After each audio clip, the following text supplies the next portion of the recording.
इसी बात को एक शायर ने बड़े खूबसूरत अंदाज में कहा। मेरा बेटा अभी 16-17 साल, 16.5 साल का, उसका फेवरेट शेर है, वो बड़ा शेर आजकल सुनाता रहता है मुझे। तो आपकी खिलौने की उम्र चली गई है, माशूक आप कह रहे हैं कि एक बार ब्रेकअप हो ही गया आपका। एक बार नहीं, अच्छा, ज्यादा बार हो गया, मल्टीपल ब्रेकअप्स। रुतबा आपके पास है ही, तो बसता खुदा ही है। सीधी सी बात है कि अब आपके मन में वही चीज आएगी। इसी बात को स्टैंडर्ड तरीके से अब्राहम मैस्लो ने समझाया कि हमारी जिंदगी में नीड्स चेंज होती हैं, और आप एग्जैक्टली वही बात कर रहे हैं जो उसने कही थी कि शुरुआत में फिजियोलॉजिकल नीड्स होती हैं, भूख, नींद। अगर आपकी नींद पूरी ना हो 2 दिन तो आप ध्यान की बात कभी नहीं सोचेंगे। नींद पूरी होगी, पेट भरा होगा तो आप ध्यान की बात सोच सकते हैं। पेट खाली होगा तो ध्यान बिल्कुल नहीं आएगा उस समय। फिर सेफ्टी की नीड है।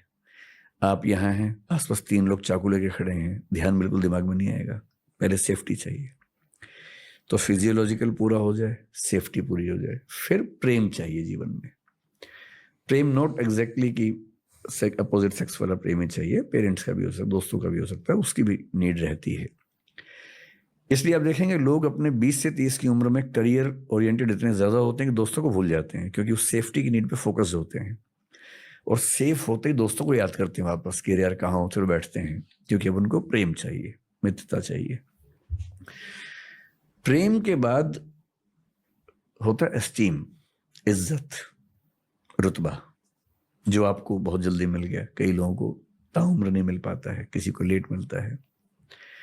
जब इज्जत भी मिल गई, प्रेम भी मिल गया, सेफ्टी भी है, पेट भरा हुआ है, तो जो नीड पैदा होती है उसको सेल्फ एक्चुअलाइजेशन बोलते हैं, जिसको गीता की भाषा में कहे स्वधर्म, कि मैं किस चीज के लिए पैदा हुआ हूं, अब वो काम करना है। और ये आमतौर पे सोशल टच इसमें आता है। जैसे वानप्रस्थ भारतीय परंपरा में है कि 50 तक कमा लो, परिवार सेट कर लो, 50 के बाद सोचो कि भाई अब 20-25 साल बचे, 30 साल बचे, कितना अपने लिए करोगे, जिस समाज से लिए उसको लौटाओ। वानप्रस्थ का मतलब है परिवार में रहते हुए तटस्थ होने की प्रक्रिया, डिटैच होने की प्रक्रिया, कि मैं हूं संसार में, परिवार में हूं, रिश्ते निभाऊंगा, लेकिन अब मेरा ज्यादा ऊर्जा और समय समाज को खर्च होगा, समाज के लिए खर्च होगा। इसी को अब्राहम मैस्लो क्या बोल रहा है, सेल्फ एक्चुअलाइजेशन। वो नेसेसरली समाज नहीं है। कोई अगर पेंटिंग करने का बहुत शौक लेके पैदा हुआ, वो पेंटिंग करे, इस बात से मुक्त हो गए कि पैसा आएगा या नहीं। 3 इडियट्स फिल्म में जो थीम थी कि भाई अपना हुनर है ना, उसके पीछे दौड़, सफलता आ जाएगी अपने आप। संगीत की साधना करो, एकेडमिक्स में जाना, पढ़ो, नॉवल लिखो, डायरी लिखो, कुछ करो। अब्राहम मैस्लो ने बाद में फिर से रिवाइज किया अपने सिस्टम को और कहा कि एक और नीड है, किसी किसी को छठी नीड होती है, जो आपके साथ हो रहा है, वो है सेल्फ ट्रांसेंडेंस। सेल्फ ट्रांसेंडेंस का मतलब है अपने आप से मुक्त होना, अपने से परे जाना, जिसको हम अध्यात्म कह देते हैं। और अध्यात्म का बहुत ध्यान रखना है, स्पिरिचुअलिज्म और अध्यात्म एक बात नहीं है, बहुत बड़ी गलतफहमी है। स्पिरिचुअलिज्म शब्द वेस्ट का है, स्पिरिट से आ रहा है, और स्पिरिट क्या है, क्रिश्चियनिटी में ट्रिनिटी है, God the Father, God the Son and the Spirit, Holy spirit.